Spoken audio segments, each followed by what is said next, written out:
TMC party করতাম বুঝলে, এখন টিএমসি করতে আমার লজ্জা লাগছে। কেন জানো? সব বলছে চোর, ওই ঝান্ডা নিয়ে যেখানে যাচ্ছি বলছে চোর। আমি একটা ভালো লোক, আমি চোর? হ্যাঁ, আমি একটা ভালো লোক, আমি চোর? আমি চোরের সাথে থাকবোই না। আমি থাকবো না তো পুরো হাজার হাজার লোক বি থাকবে না চোরের সাথে। হ্যাঁ, ও চলবে না। টিএমসি ঝান্ডা যার কাছে থাকবে তার গায়ে থুতু পড়বে। সোশ্যাল মিডিয়া থেকে পাওয়া এই ভিডিওটিতে যে লোকটির বক্তব্য আপনারা শুনলেন, এই লোকটিকে দেখে মনে হলো না যে ইনি কোনো ডাক্তার, প্রফেসর, ইঞ্জিনিয়ার, উকিল, ব্যারিস্টার হতে পারে। একটা সাধারণ মানুষ, হয়তো খুব বেশি শিক্ষাগত যোগ্যতাও নেই, কিন্তু এই রাজ্যের যে সকল উচ্চশিক্ষিত ব্যক্তিবর্গ আছেন, ডাক্তার, ইঞ্জিনিয়ার, প্রফেসর, মাস্টারমশাই, সেই সকল মানুষ নিজেদের শিক্ষা, দীক্ষা, বিবেক, বুদ্ধি বিসর্জন দিয়ে তৃণমূলের চটি চাটছে, এই চোরের দলে নাম লিখিয়েছে।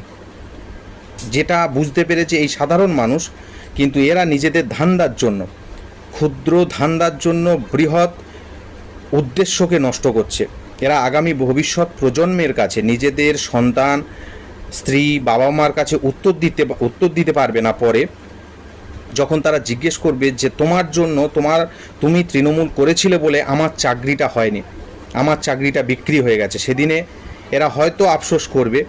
তাই আপনাদের কাছে অনুরোধ, এই রাজ্যের প্রত্যেকটি শিক্ষিত, রাজনৈতিক সচেতন মানুষের কাছে একটাই অনুরোধ, যে আপনারা কেউ তৃণমূল করবেন না। কারণ আপনারা বুঝতে পাচ্ছেন যে এই তৃণমূল সরকার সাধারণ মানুষকে যেরকম বিপদে ফেলেছে, বর্তমান প্রজন্ম, ভবিষ্যৎ প্রজন্মকে শেষ করার ষড়যন্ত্রের ফাঁদ বেঁধে রেখেছে।